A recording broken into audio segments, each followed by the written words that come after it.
Hello and welcome to Patrick Come Lately Talk Radio. This is Stefan, your host, British by birth, American by choice. The Founding Fathers crafted some remarkable documents that led to the creation of a great country founded on liberty and self-reliance. I have lived in the Euro-socialist nightmare, and I'm doing what I can to return this country to the vision that the Founding Fathers gave us.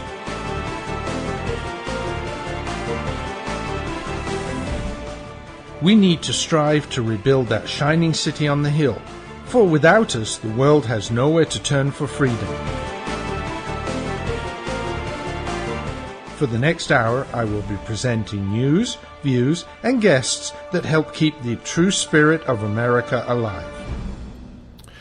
And good evening, good afternoon, good morning, whenever you're listening to the show. This is Stefan, your Patrick Come Lately, welcoming you to episode 244 of Patrick Come Lately Talk Radio. Boy, those numbers just keep growing. Well, 6 more shows will be at the 250th show. Have to do something special for that, but that'll be in the new year, so we'll worry about that a little bit later. Just like to remind everybody, it's just a few shopping days until Christmas. Be sure to get yours done, and if you're kind of stuck and you don't know what to do, and you'd like to have something that will really hit home.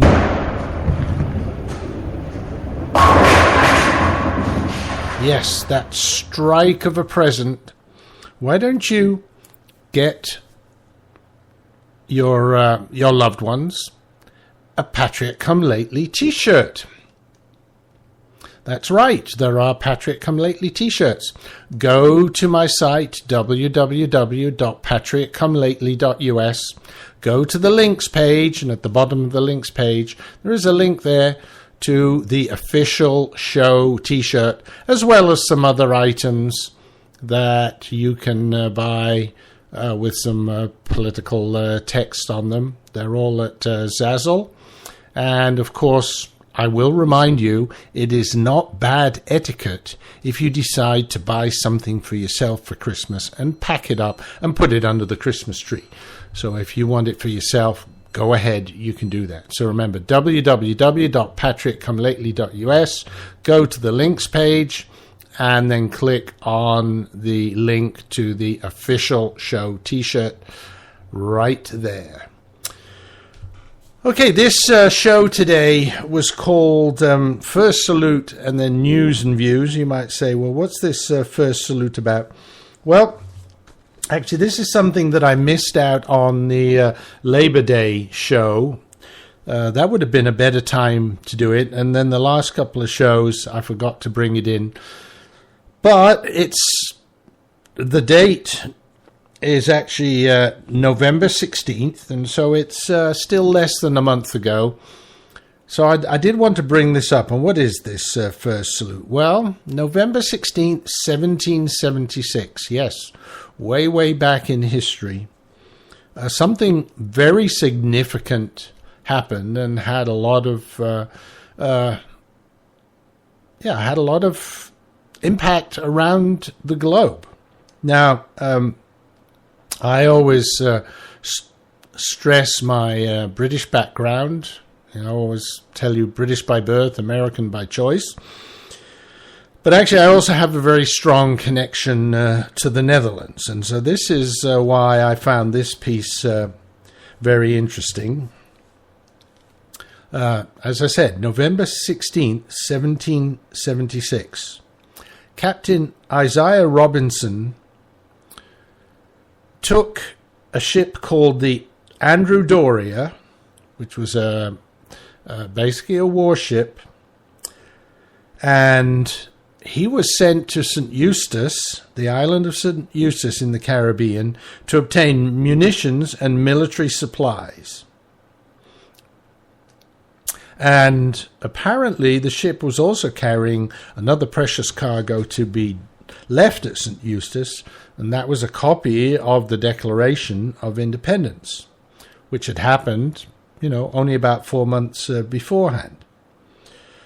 Now, St. Eustace at the time, or Statia as the island is sometimes called, was a very busy port at that time. It was a small island, but it was kind of a hub in the Caribbean, and all sorts of sails, all sorts of things were could be bought there. So, of course, that was one of the reasons why the Andrew Doria was sailing there.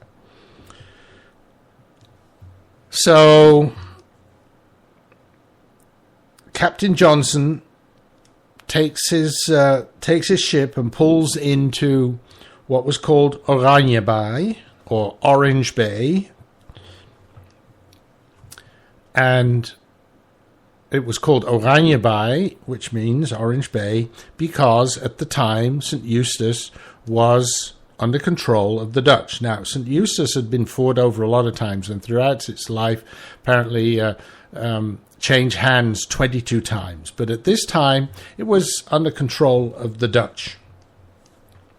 So it pulled into the bay, and as is common in those days, the captain decided to fire 13 guns in salute to the fort, which was overlooking the bay, basically honoring the country that they were entering. Remember, this was a foreign country.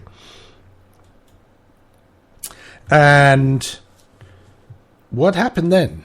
The commander of Fort Oranje, or Fort Orange, had to consult the governor, but decided to fire an 11-gun salute in return. Now, this was the standard practice at the time, to fire 2 less than the ship that had fired the initial salute. And so they did that. Now, we know about the shot heard around the world. Well, this was the salute that was heard around the world, because the nearby island of St. Kitts was still under control of the British, and they very soon heard that the Dutch had basically given this salute back to this American ship. Why was this so important? Well, basically by giving a return to the initial salute, the Dutch were saying that they recognized the Americans. And this was the first country that officially recognized the United States of America after their Declaration of Independence.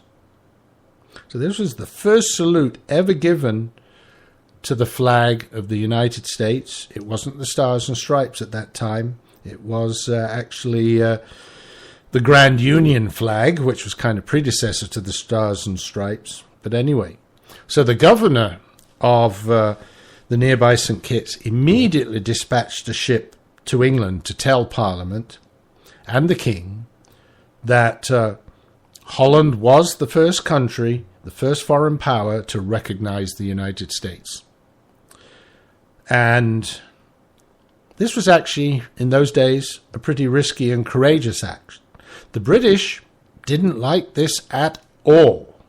They were really PO'd about this. And so they added this to a list of grievances. And in actual fact, in 1781, they secretly, how can you do that secretly? But anyway, they secretly declared war against the Dutch. So talk about the shot or the salute that was heard around the world. It had quite an impact, causing a war between two other countries. Now, in actual fact, a few years later, the British came in and seized the islands of St. Eustace or Statia.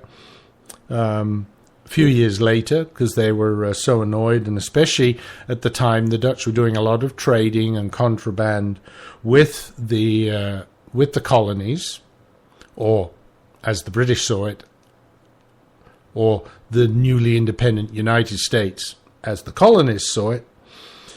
So they seized the island, but in 1784, the Dutch seized it back again. So like I said, over its lifetime, apparently over 22 different, or not 22 different countries, but 22 times changed hands between Spain, Netherlands, Britain, maybe even France, who knows. And they were active in the Caribbean there. Anyway, so just wanted to give you that sort of special thing. Like I said, almost a month late, but not quite. But remember that. November 16, 1776, the salute that was heard around the world. And before we go on and start looking at some of our news items, just a quick hello to the folks in the chat room. Paul and Rex are there as ever, so hi folks, thanks for your best wishes in the chat room there, Paul. Yes, I am feeling a little bit better, but still not 100%. Got some slightly bad news today. Saw the surgeon, was hoping sort of for a final full clean bill of health, but he asked about some things, and I do still have some twinges and things here and there. And so he said, well, you're going to probably have to wait another 4 to 6 weeks, maybe even 8 weeks, before everything definitely clears up. And it should, but there's no guarantee. So, well, we're going to have to wait and see about that. Not such tremendous news, but hopefully, you know, it'll be 4 weeks rather than 6 or 8 that things get a lot better. Okay, folks, I think it's time to move on to news and views. Got a lot of stuff to cover. Probably won't be able to cover, as ever, not cover everything in today's show, but let's get moving as quickly as possible. And I just want to remind folks, the other kind of major topics I'm going to be handling today are the unconstitutional immigration amnesty that has been declared. There are some strange things going on with that. And of course, I want to talk about the racial divide. This comes back to what's going on with, obviously, the Ferguson riots, etc., and also with the things going on in Staten Island and all across the country. But there's some other things that we need to be reminded about, and I will do that right after we hear these messages, because it's that time again. You can lose 10, 20, 30 pounds or more with Maximum Slim's first ever rapid weight loss guarantee. Today, you get Maximum Slim, an advanced fat and carb blocker, absolutely risk-free. The all-natural ingredients in Maximum Slim are a powerful weight loss combination. The Maximum Slim formula turns your body into a fat-burning furnace that supercharges your weight loss. Advanced fat and carb blocker stops the breakdown of sugar so your body doesn't store it as fat. Today, you'll get both of these products absolutely risk-free with no obligation. Only pay shipping. There are no expensive meal plans or exhausting DVDs. Just take Maximum Slim twice a day. It's fast, simple, and now it's guaranteed. Look, you can start losing weight today or not. Go back to your high school days and wear your favorite jeans again. Guaranteed. Call now and get both weight loss formulas free. Call 800-451-0228. 800-451-0228. That's 800-451-0228. Attention. Have you been in a serious automobile accident? Then you need to call our attorneys now. We specialize in helping our clients get compensated for major auto injuries. If you've been in any type of car or motorcycle accident and you've been seriously injured, you may be entitled to significant financial compensation. Our attorneys have recovered millions and millions of dollars for injured clients. There are no out-of-pocket costs to you ever. We only receive a fee when we win your case. We are available 24/7. If you've been in an accident and been seriously injured, make this free call to our attorneys now. Call the Personal Injury Center at 800-634-1315. 800-634-1315. 800-634-1315. That's 800-634-1315. This ad is paid for by participating member law firms. We are not an attorney referral service. Representation may not be available in your state.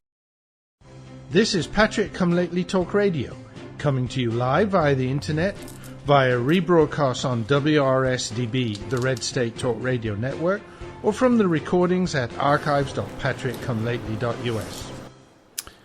So, thanks for sticking with me through the break. So let's go on, and yes, let's talk about all these strange things going on the periphery of King Barry's amnesty.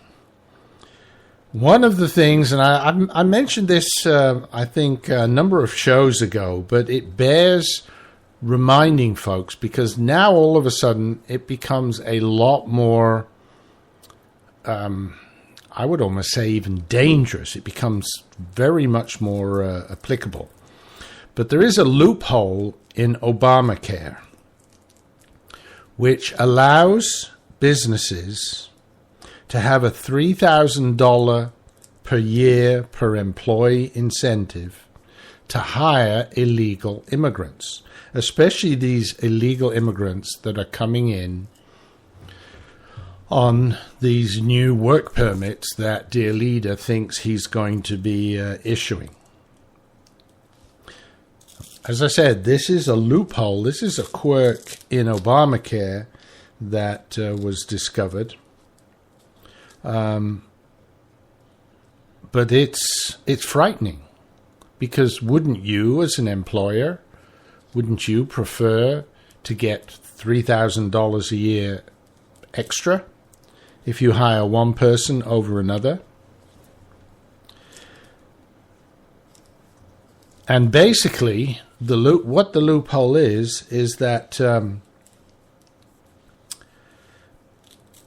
businesses with 50 or more employees are supposed to provide insurance coverage to their full-time workers. So they can do one of two things. They can either provide insurance coverage or turn full-time into part-time, yes, less than 30 hours. But if they don't,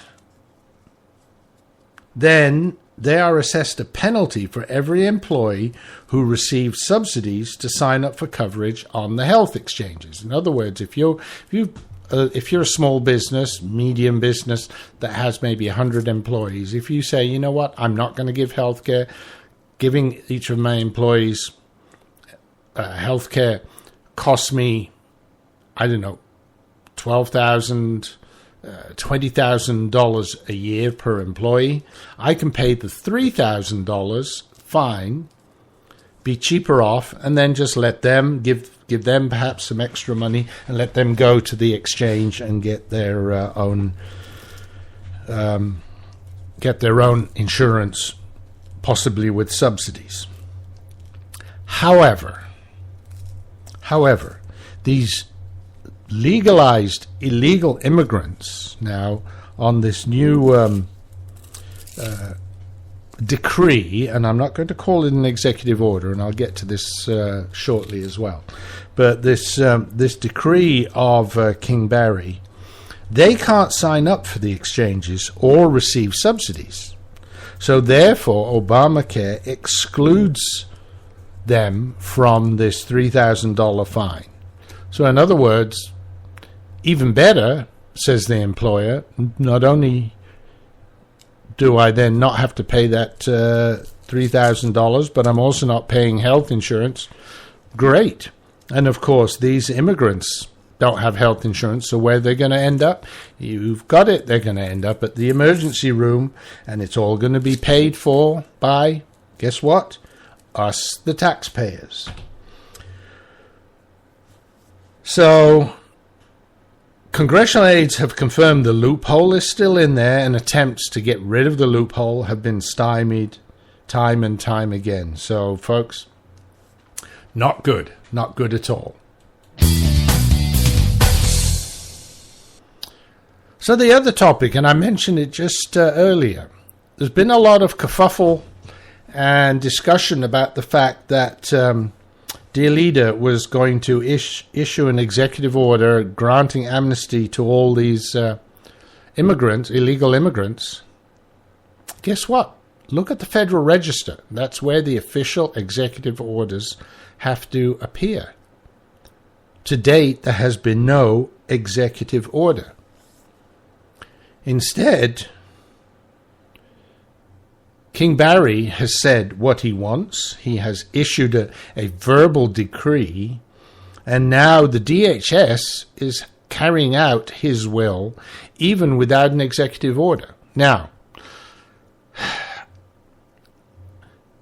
as much as we were wondering about the legality of a true executive order and the unconstitutionality of that,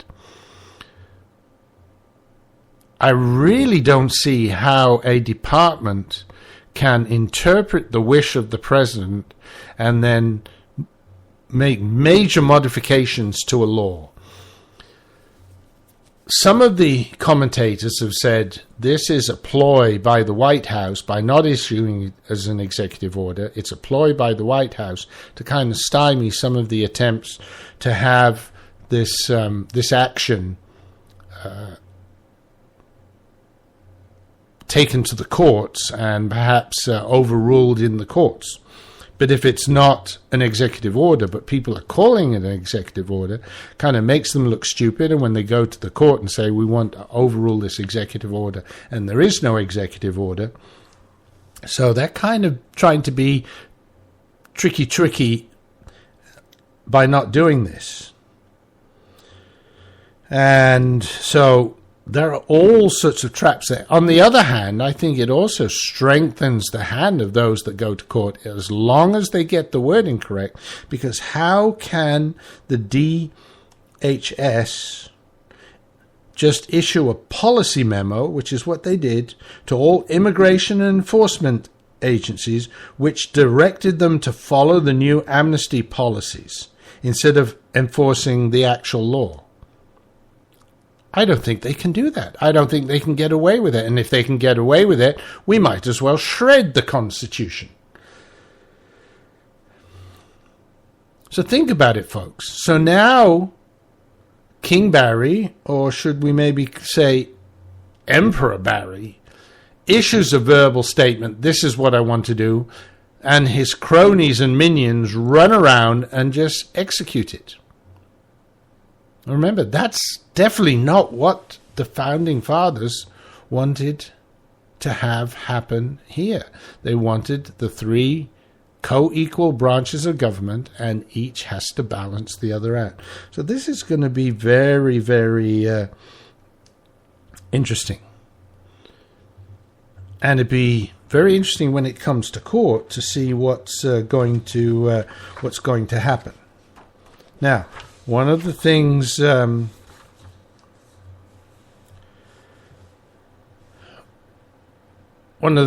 it does seem, as I said earlier on, there seems to be perhaps a trap that the Liberals have sprung, trying to get the Conservatives, trying to get the GOP to basically go down this path of an executive order.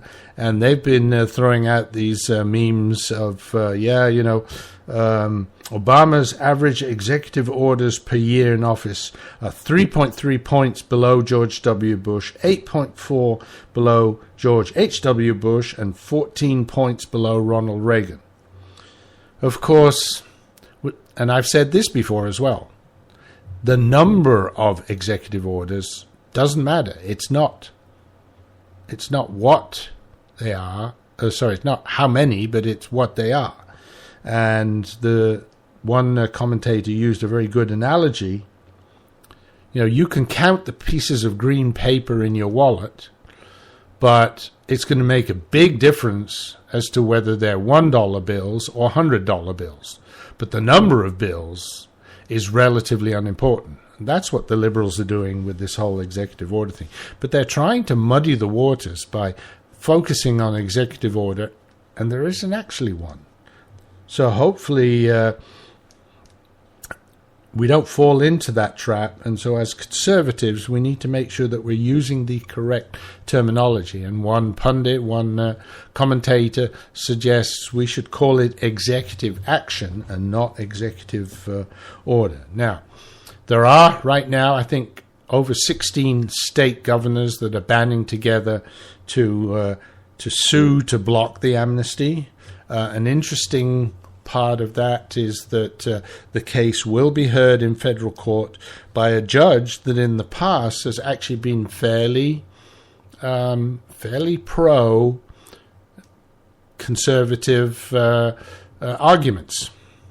So it'll be interesting to see what happens in this case. And the argument they're using, they're just saying any major change to the law needs to follow the normal regulatory process, because this avoids surprises. It requires advance notice, a chance for public review and comment before a new policy is issued. And of course, this is very important because a lot of what Dear Leader is doing, at the end of the line, the costs of all of that are going to fall on the shoulders of the states. So the state governors, I think, are very much justified in suing to at least have the ability to have some kind of discussion before such a law is forced on them, because it will really affect their budgets. So it's we're going to have to wait and see what happens there as well. But again, hopefully they're not going to go down the executive order route now. They will be attacking it from a different point of view. Okay, folks, it's time for the next commercial break. My, time flies when we're having fun. I will be back. Patriot come lately. British by birth. American by choice. Just like the Founding Fathers. The voice of the conservative resistance.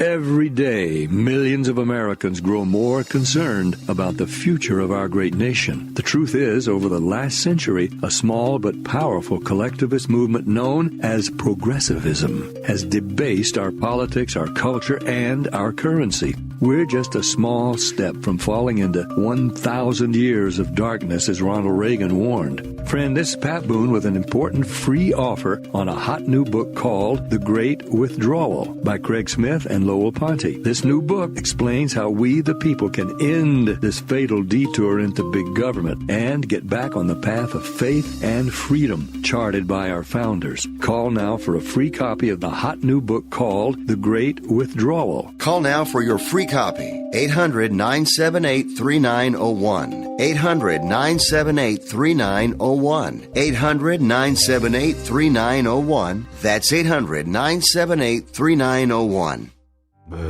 Boy, man, I had a rough night's sleep. Boy, I got a letter from the IRS yesterday, and I just couldn't sleep. Man, I'm dying here. Somebody help me. IRS problems affect more than just your finances. If you're ready to take back control of your life and you owe more than $10,000, you need to call the Tax Doctor. Their expert staff can immediately protect you from the IRS and state collectors and get you the best possible tax settlement guaranteed. The IRS has recently released new programs geared in helping struggling taxpayers, where you may qualify to settle your tax debt and wipe out up to 85% or more of what you currently owe. If you owe $10,000 or more in back taxes, call the Tax Doctor right now. See if you qualify to pay less. 800-917-8546. 800-917-8546. 800-917-8546. Again, 800-917-8546. This is Patrick Come Lately Talk Radio, coming to you live via the internet, via rebroadcast on WRSDB, the Red State Talk Radio Network, or from the recordings at archives.patrickcomelately.us. Okay, thanks for sticking with me through that break. We're into the second half of the show, and I would like to get to my weekly commentary. And instead of using other sound effects, got a new one here for you. That's right, the weekly commentary. Got three basic topics for the weekly commentary. I already talked about some of it already. The fuss about King Barry's immigration decree. King Barry, maybe Emperor Barry, who knows? There's a lot of issues around that, as I said. But also it seems the GOP establishment, I believe pressured by the Chamber of Commerce lobbyists, keeps backpedaling on taking action on the degree. Remember, the the Chamber of Commerce says, no, we want cheap labor, and this will bring us tons of cheap labor. So one of the things that I want to say to you is you have to keep up pressure on your legislators, especially the GOP legislators. The best way to do this is through phone calls. Snail mail takes 6 weeks to reach your legislator because it has to go through all sorts of check for anthrax and this, that, and the other. Emails are relatively ineffective. Faxes are relatively ineffective. The best way is just to pick up the phone, call them, and express in a polite but firm way that you elected them to carry out your wishes and you do not want amnesty as proposed by dear leader, and they have to do everything they can to stop it. Call their Washington offices and the local offices. Sometimes they'll have 2 or 3 or 4 or 5 offices around the state. Call each and every one. Give your name, your zip code. Every phone call gets logged with subject, sometimes with name and zip code, but most of the time they're just trying to find out which way is the wind blowing. It's informal polling. And if they get enough calls against the amnesty, perhaps you can change some minds of people that might be wavering and perhaps threatening to go in the wrong direction. Now, as I said, they are wavering. At one point, Boehner was saying they were going to go down a path that what they were going to do to avoid the shutdown of the government, they were going to put forward yet another, because it seems all the time they're doing that, another CR, continuing resolution, basically just take whatever we're paying now and continue to pay it. But it was supposed to have a rider in there which would limit the DHS budget to early next year. The CR itself would go through September of next year. Saw some good comments on that on one side where they said, why are we allowing this CR to go for so long? We want to reduce spending. We have to reduce spending. The national debt just turned 18 trillion. We have to slow this spending down. So why are we signing a CR that goes through September? We need to do it through April or March. But anyway, that's another story. But definitely the DHS budget needs to be limited to early next year so that we can then have a separate bill. And this is what they should be doing anyway. They shouldn't have these CR, these omnibus spending bills going through. We should have individual spending bills, department by department by department. And they need to send one through in late January, early February for the DHS and put riders in there, which ensures that the DHS cannot utilize its funds except for things which are required for national security, but excluding all of this immigration amnesty type decree. And that could include preventing payment for the staff that are being hired, over 1,000 people. I think I mentioned that last week as well, and the office space for them to work in. Now, the office space is probably already taken on a longer term lease. So if we get, we'll have to continue to pay that. So that'll just add another thousands of square feet of unused federal space all around Washington, just more wasted taxpayer money. But we can stop the hiring and maybe even fire some of the people that are being hired right now. Very interesting, isn't it, that the president didn't announce his decree in any detail until after the election, and the White House said, well, because we were still working on it. But as soon as the election happened, office space was rented and they started hiring people. So they were a lot further along than they were telling us anyway. So the decree is put out, and the regressive elitists claim that about 5 million illegals now will be given work permits. But again, I've mentioned in earlier shows, let's not forget, the illegal border crossing industry is gearing up to produce the false proof of being in the country for the 5 years that is part of the King's decree. So we could be looking at double that number. Think about it, 10 million people coming into the country and getting these work permits. Now, interestingly enough, 10 million is one of the numbers that some analysts are claiming are the number of people that are so-called marginally employed. That means working part-time, although they'd prefer to work full-time, or they've given up looking, or they are still looking. But everybody, that's that gray area that don't actually appear in the unemployment figures, but ought to. But through the shenanigans that this regime is doing, they can conveniently ignore these people and,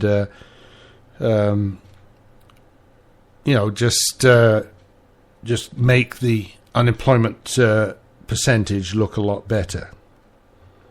So, kind of makes you think, if we had 10 million people who are really looking to get better jobs, but we're also bringing in 10 million illegal aliens, if we didn't legalize these 10 million illegal aliens, might we have more jobs for Americans? They always say Americans don't want to do those jobs, but we all know that's a lie as well. Think about the meatpacking plants, where as soon as people hear that there's been a raid and illegals have been arrested and taken out of the plant, that they have hundreds of people coming for maybe 10, 20 jobs, because that's about all that ICE will take away at any one time. But hundreds of people lining up for those 10 or 20 jobs that that have been freed up because the illegals are not working there anymore. Now, of course, others set the number of U.S. citizens on the sidelines much higher, 20 million, 25 million, or even higher. But still, if we've got that large number of people looking for jobs, why are we bringing in more people? Now, to be honest, quite a number of those 5 million today are working. So in some ways you say you can legalize. But if we could encourage them to go home, right, self-deport, by stepping up our checks on the employers, and therefore making the employers say, we're not going to give you a job, and keep those for American citizens, then wouldn't that be much better? And then we're also taking away this incentive. Remember, when he announces this, there's going to be people now in South America saying, he's going to give us jobs, let's go there. Look at the unaccompanied children. They were coming because of the DREAM decree. Remember, the DREAM Act didn't get through, but Obama just decreed that the DREAM decree would apply, that kids that had been here for X number of years and been through school, etc. That's not what they heard in South America. That what they heard in South America was children get to stay in America. That's all they heard. That's why we had that surge of children coming across the border. Right? Well, children, unaccompanied children, gang thugs, mothers with children. But anyway, but still, we had that humanitarian crisis, as the regressives told us. And even though they didn't fall under the DREAM Act, there was no attempt to send them back. They just said, okay, let's bring them in. And they spread them out around the country so quick that nobody could do anything about it. And, of course, what's going to happen now, these kids are going to stay in the country, and then the next thing will be the next decree that that Dear Leader issues is say, well, if the kid's here and we're letting the kids stay, if the parents come here, we'll have to let them stay as well, right? So if it's not in the current decree, it'll be in the next one. And so another subtopic in this week's commentary. Do we have time for that? No, we don't have time. But next topic, let me just wet your whistle, is going to be about the racial divide and how the king and his cronies are working hard to make that racial divide even bigger, rather than, as we expected a long time ago, that when he was elected, we thought he was going to be the first post-racial president, and that we would actually have someone who would bring the races together. Well, that didn't work out very well at all, did it? Reporting from the eye of the storm. This is the worst weather we've seen in quite some time, folks.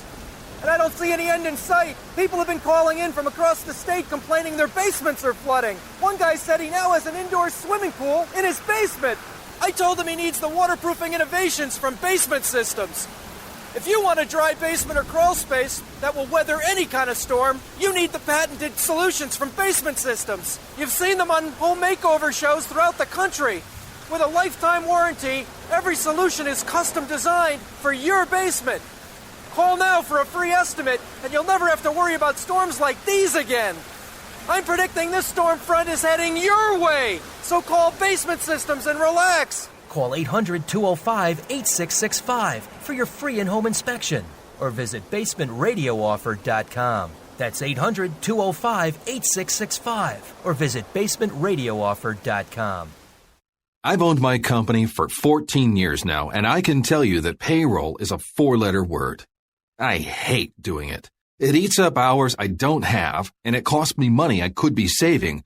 But my accountant's too expensive, and I'm not sure who to call. But I know I need help. We're Paychex, and we take all the hassles out of small business payroll. We save you time and money. It's easy. Call, fax, or give us your payroll information securely online, and we take care of the rest. We calculate the correct taxes, manage payments and direct deposits. We even send out your checks. Payroll doesn't need to be a 4-letter word anymore. We're so sure that we can save you time and money that we'll give you a month's payroll free, just for calling 877-750-5371. Get 1 month's payroll for free. Call Paychex right now.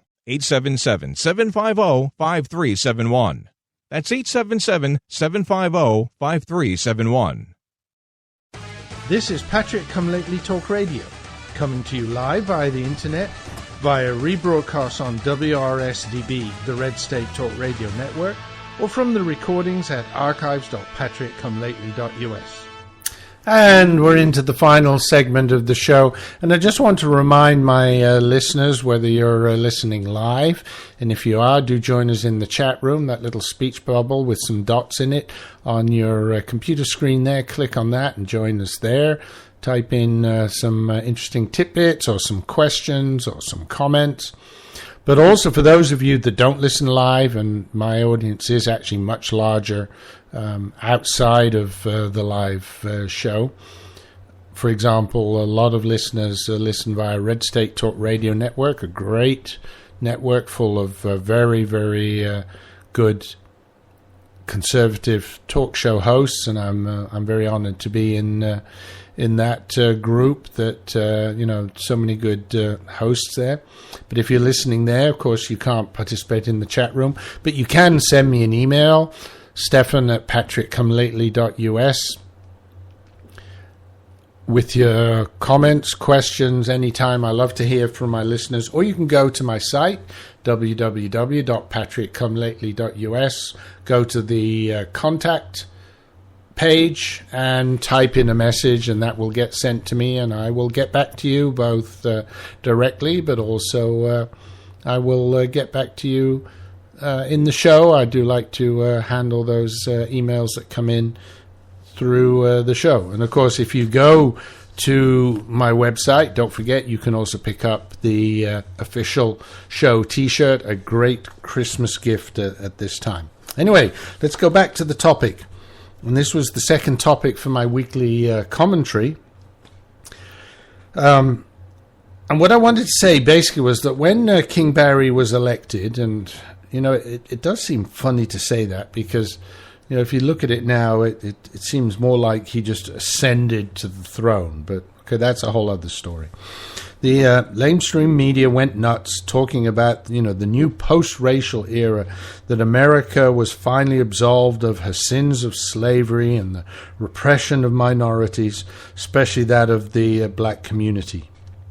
Yet all the time that dear leader has been in power, he and his racial divider supreme at the Department of Injustice have managed to drive an even greater wedge between the communities of races. Time after time, we have seen that the mixed-race so-called leader of this country chooses for one side of his background and disparages the other.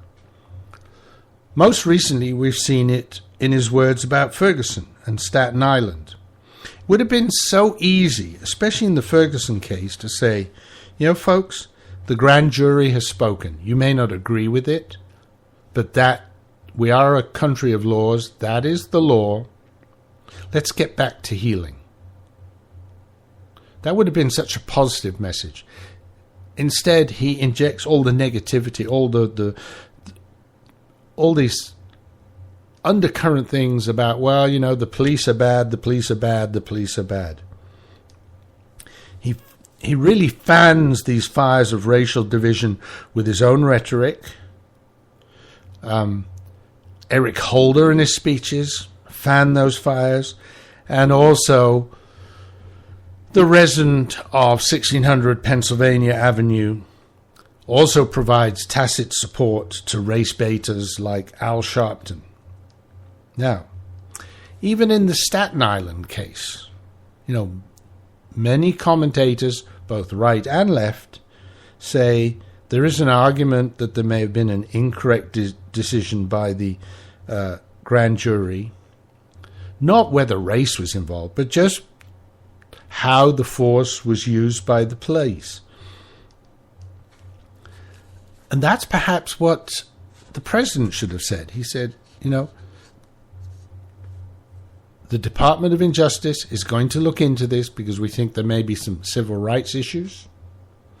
So the grand jury may have taken a correct decision, but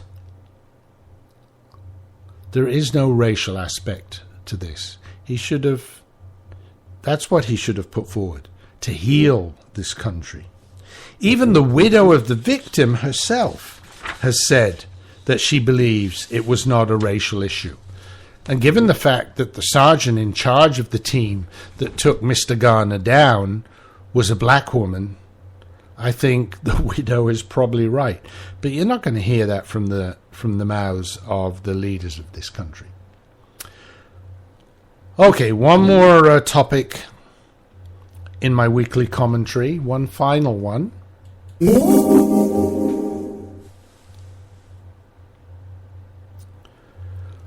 I was reading some posts on the internet and doing some research for the show, and I noticed one commentator sort of putting forward a theory of what was going to happen over the next 2 years.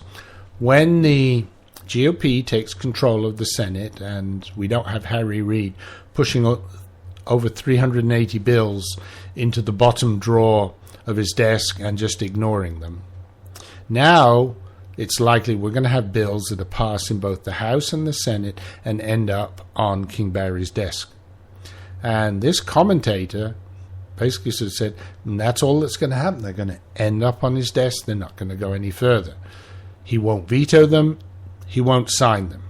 Well, it shows how little today's press actually know about the Constitution. Article 1, Section 7 says, amongst other things, that if the President does not sign or veto a bill after 10 days, Sundays accepted, the bill actually becomes law. So that means, basically, the dear leader is going to have to be doing a lot of vetoing in the next couple of years, or he's going to be accepting a lot of stuff that he doesn't like. And it'd be interesting to see how the LSM and the American public react to all this vetoing. Is the LSM going to be able to keep up this story that the Republicans are the party of no, that the Republicans are the government shutdown party, when it's actually King Barry that's vetoing the bills? And of course, now that we have had confirmed, and congratulations to Bill Cassidy for an overwhelming victory over Mary Landrieu. I think that was really great. So now we've got 54. We just need six Democrat senators to cross the floor and vote with the GOP. Now, think about Chuck Schumer. It's not the first guy I would expect to cross the floor and vote with the GOP, but the other day, all his very negative comments about Obamacare and the Unaffordable Care Act, whatever you want to call it, that's going to be interesting, don't you think? Would a Chuck Schumer for certain Obamacare legislation cross the floor? And could we maybe get 6 senators to do that so we have a veto-proof bill? That would be very interesting as well.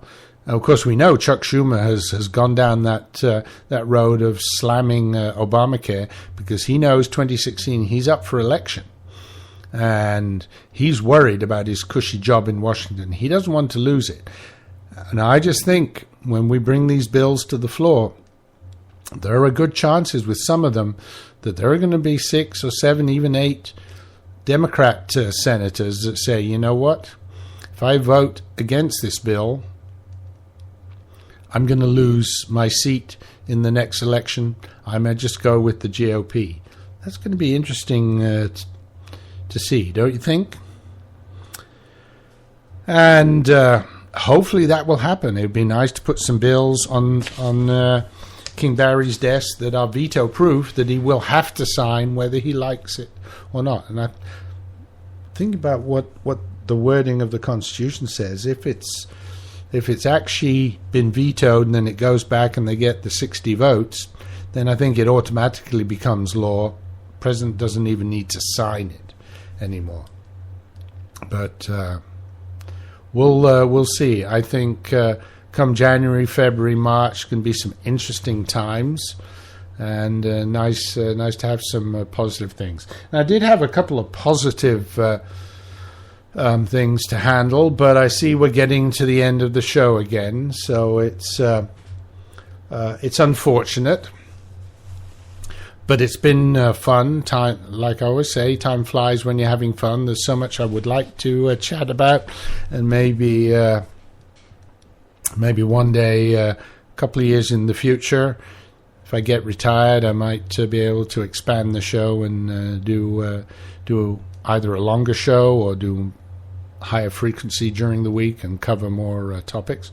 But for the moment, this is all you get. We are getting close to the end of the show, so I'd just like to remind you, remember, go to the website, www.patrickcomelately.us. Get the T-shirt, great Christmas gift. Don't forget, if you like the show, please tell your friends. The more the merrier. We need to get these messages out. We've got a lot of work to do between now and 2016. We really need to make sure that we don't just have a good, we have to have a good candidate, and we have to have a lot of people voting for that candidate. So, folks, I hear the music starting. It's time to say TTFN. Thanks for coming. Join me next week again.